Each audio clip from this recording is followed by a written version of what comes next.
Les forces et la loi d'Hermès. Donc, voilà le titre de l'enregistrement. En fait, il m'est venu suite à l'écoute d'une vidéo sur YouTube. D'ailleurs, vous allez pouvoir retrouver le lien là, s'y rapportant en bas de l'enregistrement présent. Elle s'intitule S'adapter à ses faiblesses ou devenir plus fort avec un point d'interrogation. Le principe de l'Hermès. Regenère.org. C'est avec Pierre Dufraise et Thierry Casanova. Donc, c'est une vidéo intéressante où on parle de la loi d'Hermès appliquée au développement physique. Et en la visionnant, j'ai fait le lien par rapport aux forces. Donc, les entités qui se retrouvent sur le plan mental, qui vont chercher à amener, par exemple, un individu à évoluer, parce qu'il y a un lien à faire entre les deux. Donc, il a émergé dans mon mental là, en écoutant cette vidéo. Donc, tout d'abord, je vais vous expliquer en quoi consiste la loi d'Hermès. Donc, ça n'a rien d'ésotérique, là, en passant. Là. C'est pas une loi occulte, là, dans le sens, une loi spirituelle, là. Pas du tout. C'est tout simplement le principe qui fait en sorte qu'un organisme va devenir plus fort s'il est exposé à un stress puissant et court auquel il a la capacité de s'adapter. Donc, autrement dit, ce qui ne détruit pas un individu ou ne le tue pas le rend plus fort, pour reprendre une célèbre citation. Là. Donc, autrement dit, ça revient au principe que face à une adversité, un stress, un choc, une tension, l'individu exposé à ça, en termes d'organisme biologique ou la cellule, s'il est capable de composer avec ça, va le devenir plus forte. Un peu comme, par exemple, une personne qui est exposée à un virus et qui neutralise le virus et devient plus fort parce qu'il est capable par la suite de détecter le virus puis de neutraliser. C'est un peu le même principe. Donc, la loi d'Hermès, dans le cadre de la vidéo, je vais vous résumer un petit peu là, ce que j'ai appris en l'écoutant. C'est que lorsque l'organisme est soumis à un stress, le corps va être porté à s'améliorer s'il a accès ensuite à un temps de repos nécessaire, soit une sollicitation forte dans les limites de la capacité adaptative de ce dernier. Donc, si quelqu'un est confronté à un stress, par exemple, la personne est privée de nourriture pendant une journée, ça va créer un choc pour que l'organisme puisse se reconstruire plus fort ensuite. Ensuite, il peut se reposer après le stress qu'il a connu. Donc, c'est sûr que ça s'applique notamment à l'entraînement physique, là. Donc, c'est sûr que quelqu'un qui est exposé à des stress ponctuels de forte intensité, c'est plus bénéfique pour l'organisme sur le plan évolutif que du stress chronique associé, par exemple, à une activité de faible intensité, mais qui crée continuellement une tension sur l'individu.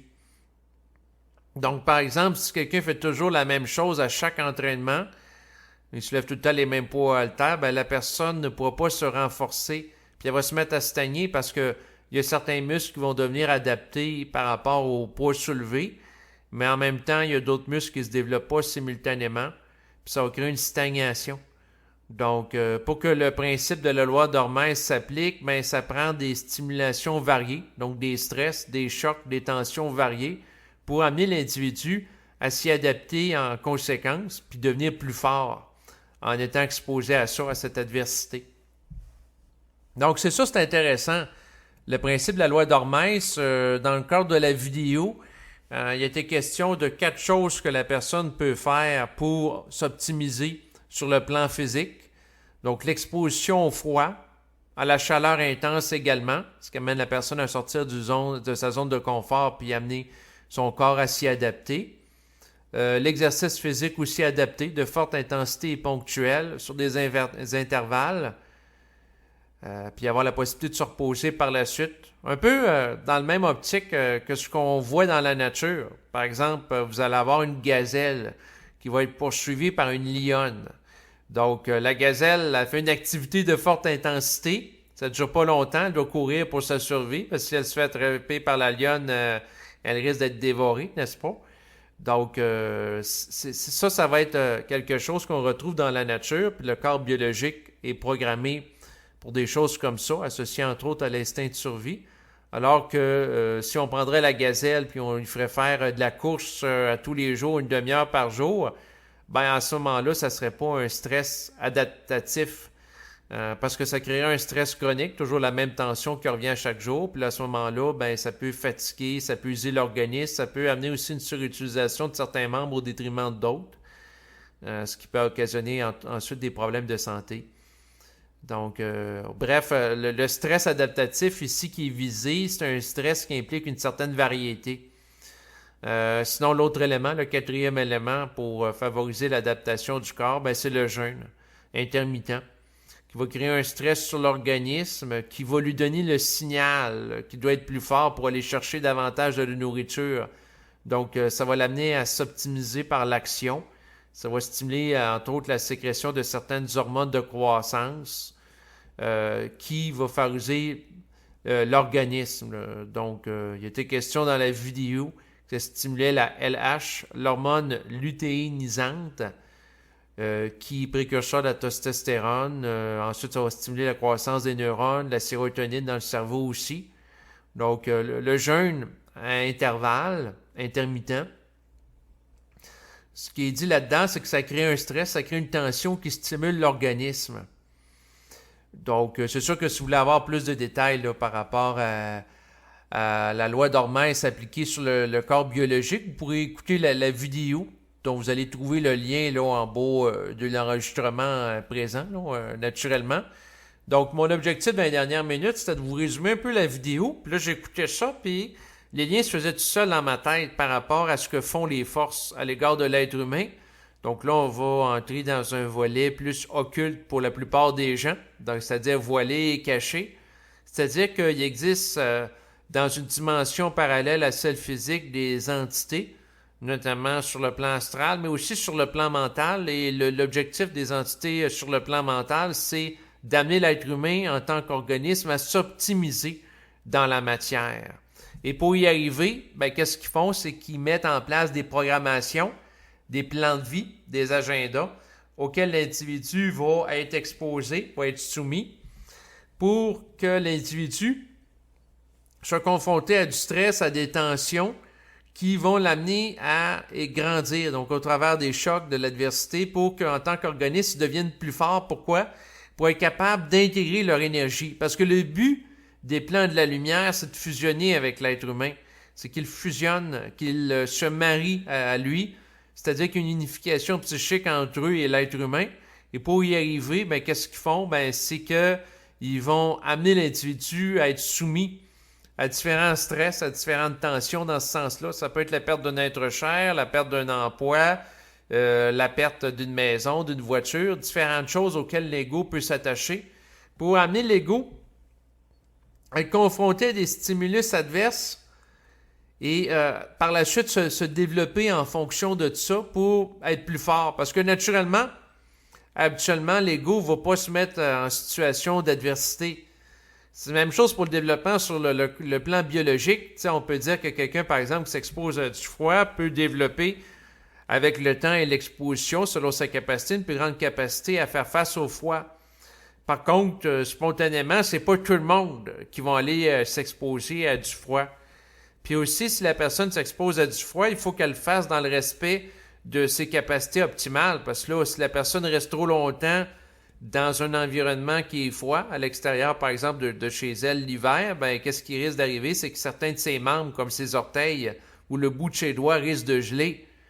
Donc, ça, c'est trop. Fait qu'il faut trouver le bon dosage. D'où l'intelligence de l'être humain qui va, par exemple, utiliser les principes de la loi d'Hormèse pour optimiser son corps biologique et aussi, en parallèle, l'intelligence des forces de la lumière qui vont devoir faire preuve d'intelligence pour confronter l'être humain à certaines quantités de chocs, mais en même temps pas trop, parce que si l'être humain est confronté à trop de chocs en trop peu de temps et que l'être humain n'a pas la capacité de récupération, ben qu'est-ce qui va arriver? L'être humain risque de se désorganiser sur le plan psychologique, sur le plan psychique et sombrer dans un état de folie, dans un état de désorganisation qui va faire que la personne ne sera plus fonctionnelle dans son quotidien. C'est-à-dire qu'elle sera plus capable de travailler, sera plus capable de s'alimenter adéquatement, de faire le ménage chez lui, de passer l'aspirateur, et ainsi de suite. Donc, la personne ne sera plus fonctionnelle pour faire les tâches du quotidien ou professionnel. Donc, les forces, à quelque part, ont exposé l'être humain à un certain niveau de choc, d'opposition, d'adversité, parce que sans ça, l'être humain, en général, il ne s'exposera pas à des éléments qui vont l'amener à grandir, à des stresseurs importants. Parce que c'est pas agréable. Au même titre que la personne qui, par exemple, va s'exposer à une très grande quantité de fois l'hiver en sortant pour aller se baigner dans l'eau froide, c'est sûr que d'un côté, par rapport à l'ego, ça peut être désagréable de vivre ça comme expérience, mais en même temps, c'est stimulant pour le corps biologique parce que ça va stimuler le corps d'être exposé à de l'opposition comme ça. Au même titre que l'individu qui est exposé à de l'opposition dans sa vie de tous les jours, ben, ça peut le stimuler, ça peut l'électrifier, puis ça peut l'amener à devenir plus intelligent. Donc, être plus adapté dans ce sens-là. Donc, c'est sûr que l'individu en tant que tel peut faire un travail sur lui pour adapter son corps biologique aux éléments comme le froid, la chaleur, à l'activité physique aussi, l'entraînement. Amener le corps à soulever de plus en plus des poids qui sont élevés. Donc, quelqu'un qui soulève 120 livres, qui veut en soulever 220, 320, et ainsi de suite. Donc, la personne peut exposer le corps à une opposition qui représente la charge, le poids à soulever, puis se mettre en action pour développer ça au fil du temps. Au même titre que les forces peuvent imposer à l'individu une programmation pour qu'il soit de plus en plus fort en termes de volonté dans la matière, d'intelligence, aussi qu'il soit capable de faire preuve davantage de capacité d'amour pour autrui, de respect.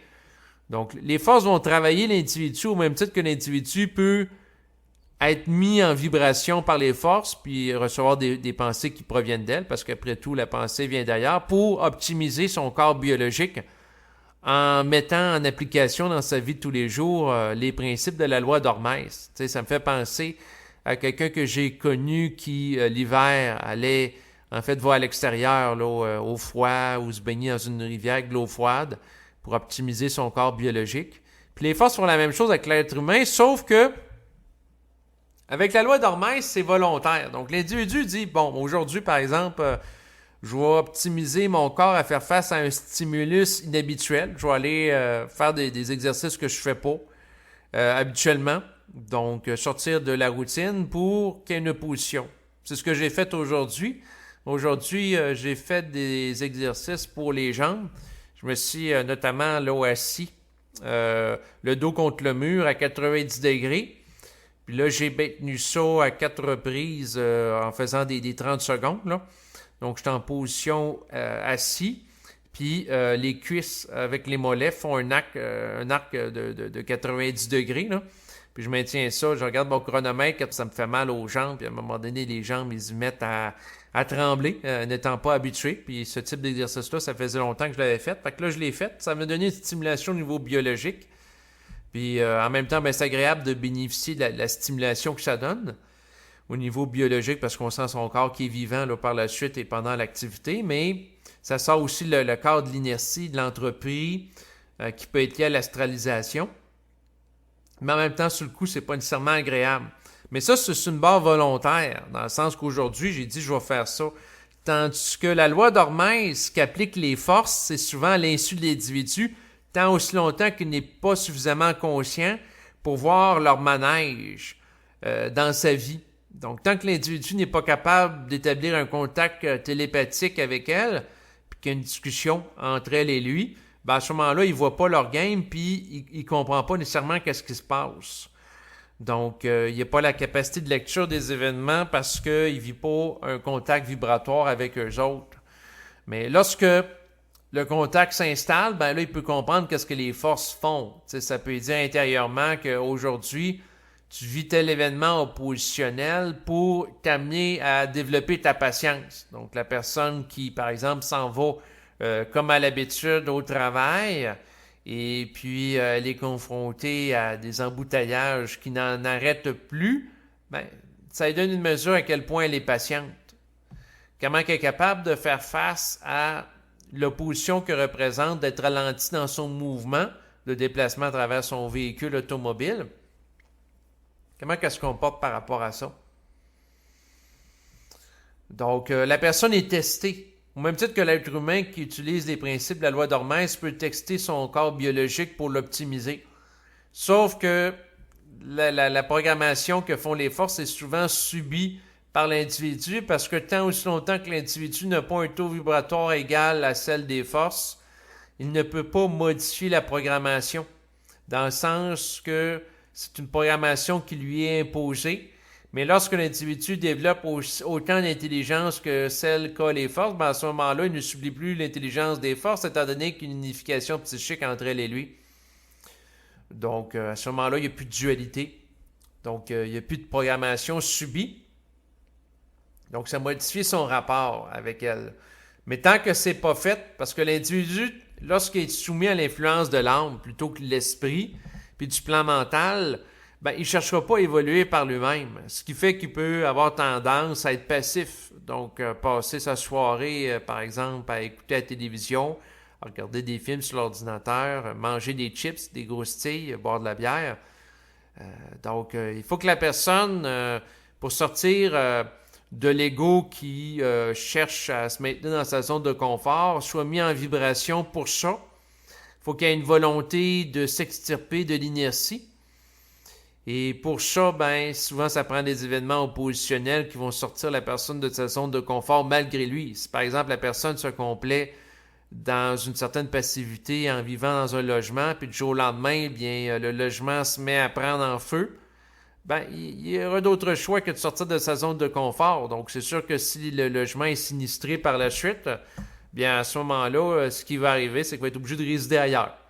Changer de domicile, ça amène un stress adaptatif, donc qui va stimuler l'individu pour qu'il se reconstruise plus fort par la suite.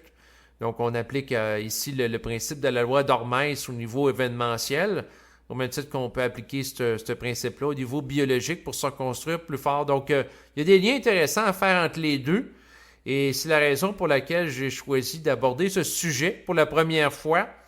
Je vous remercie de votre écoute et vous dis à bientôt pour un autre enregistrement. Au revoir.